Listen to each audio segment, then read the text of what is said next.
Hello guys, আজকে রাস পূর্ণিমা উপলক্ষে তোমাদের সাথে একটা মিষ্টি সুন্দর একটা রেসিপি শেয়ার করতে চলেছি। ঘরে থাকা উপকরণ দিয়ে তোমরা একদম বাড়িতে বানিয়ে ফেলবে চটপট করে সুজির লাড্ডু।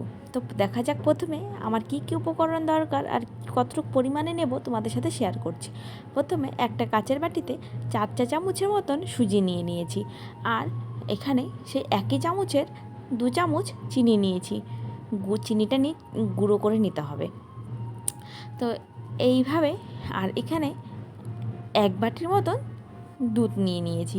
তোমরা চাইলে গুঁড়ো দুধটা ব্যবহার করতে পারো বা দুধটা নাও ব্যবহার করতে পারো, অসুবিধা নেই। আর তারপর আমার এর মধ্যে লাগবে ড্রাই ফ্রুটের মধ্যে লাগবে মগজদানা, কাজু বাদাম, কিশমিশ আর কাঠবাদাম। এই কাঠবাদামগুলো এভাবে চোখো চোখো করে কেটে নিতে হবে। আর এর মধ্যে যেটা ইম্পর্টেন্ট সেটা হচ্ছে এলাচ গুঁড়ো। তোমরা চাইলে বাজার থেকে কিনে নিয়ে আসতে পারো।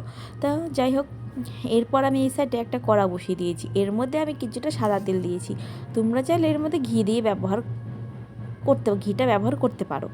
আমি ঘিটা ব্যবহার একদমই করিনি, এর জন্য আমি এখানে সাদা তেলটা ব্যবহার করেছি। সাদা তেলটা দেওয়ার পর এর মধ্যে আমি এক এক করে সব ড্রাই ফ্রুটগুলো ভেজে নেব। ড্রাই ফ্রুটগুলো এভাবে হালকা লালচে রং করে একটু একটু করে ভেজে নেওয়ার পর সবগুলো একবারে দিয়ে আমি এখানে ভেজে নেব। এভাবে দেখো কিছুটা এরকম লালচে রং হবে। এভাবে লালচে রং হয়ে গেলে উঠিয়ে নিতে হবে। এইভাবে উঠিয়ে নেওয়ার পর সেই একই কড়াতে আমি সাদা তেল দিয়ে দেবো কিছুটা পরিমাণে। সেই সুজিগুলো এর মধ্যে আমি ভেজে নেব। সুজিটা দেখো, ঠিক আমি এইভাবে হালকা গ্যাসটা একদম লো ফ্লেমে রেখে আমি সুজিটা এখানে ভেজে নিয়েছি। সুজিটা হালকা হালকা করে ভেজে নিতে হবে, কারণ সুজিটা যাতে নিচে পুড়ে না যায় বা লেগে না যায়। এর জন্য সুজিটা আমি একদম গ্যাসটা লো ফ্লেমে রেখে হালকা হালকা সুজি থেকে যে একটু গন্ধ বেরিয়ে আসবে, এর মধ্যে আমি এখানে এলাচি পাউডারটা আমি এখানে দিয়ে দেবো।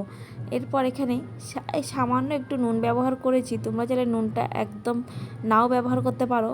নুনটা একদমই অপশনালি, তোমরা চাইলে নাও ব্যবহার করতে পারো। এর মধ্যে আমি এখানে 2 চামচের মতন চিনি পাউডারটা আমি দিয়ে দেবো। এভাবে দিয়ে আমি মিনিট 5 মতো নাড়াচাড়া করে নেব। তারপর এখানে দুধটা আছে, সেই দুধটা আমি এখানে দিয়ে দেবো। দুধটা দিয়ে দেখো এইভাবে ফুটতে শুরু হয়ে গেছে। তার মধ্যে আমি এখানে ড্রাই ফ্রুটগুলো দিয়ে দেবো। এভাবে দিয়ে আমি এটা ভালো করে কিছুক্ষণ নাড়াচাড়া করে নেবো। এটাকে একদম ঝুড়া করে নেব। সুজিটা একদম ঝুড়া না করলে একদম সুজির লাড্ডু হবে না। তার জন্য আমি এখানে ভালো করে কিছুক্ষণ এইভাবে নাড়াচাড়া করে নেব। দেখো এইভাবে কিছুটা করে নেওয়ার পর আমি এখানে অনেকক্ষণ থেকে আমি সুজিটা এরকম করে ঝুড়া করে নিয়েছি। দেখো এইভাবে আমি একটা থালায় উঠিয়ে নিয়েছি। এর মধ্যে আমি হাত দিয়ে ভালো করে মেখে নেব। তারপর হাতের সাহায্যে আমি এখানে লাড্ডু বানানো শুরু করব। তোমরা দেখো এভাবে লাড্ডুটা হবে। তো বন্ধুরা, আমার যদি এই রেসিপিটা ভালো লেগে থাকে please like, comment, share, subscribe করতে ভুলো না। যারা ফেসবুকে দেখছো তারা অবশ্যই লাইক, কমেন্ট আর আমায় ফলো করতে ভুলো না। টাটা, বাই বাই, দেখা হচ্ছে পরের ভিডিওতে। এই সুজির এই লাড্ডুটা খেতে দুর্দান্ত লাগে। একবার বাড়িতে বানিয়ে দেখো, আশা করি তোমাদেরও খুব ভালো লাগবে। টাটা, বাই বাই, দেখা হচ্ছে পরের ভিডিও।